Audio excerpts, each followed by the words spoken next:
પહેલી મે ગુજરાત સ્થાપના દિનની સુરતમાં પહેલી મે ગુજરાત સ્થાપના લઈ સુરત કલેક્ટરાલય, સર્કિટ હાઉસ અને પોલીસ કમિશનર કચેરીને રંગબેરંગી લાઇટોથી શણગારી દેવામાં આવી હતી, તો સાથે ડુમસ રોડ પર પોલીસ દ્વારા પરેડનું રિહર્સલ કર્યું હતું.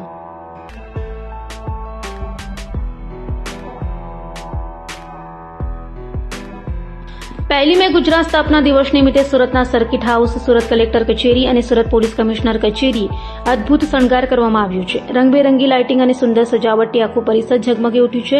આ વિશેષ દિવસે ગુજરાતની સંસ્કૃતિ અને ગૌરવને ઉજાગર કરતી આ સજાવટ સૌના દિલને સ્પર્શી જાય છે. તો સાથે ગુજરાત સ્થાપના દિનને લઈ ડુમસ રોડ પર વાય જંકશન પાસે સુરત પોલીસ દ્વારા યોજાનાર પરેડનું રિહર્સલ કરાયું હતું, જેમાં એકથી ચડિયાતા કરતબ જોઈ સુરતીઓ આવક બની ગયા હતા.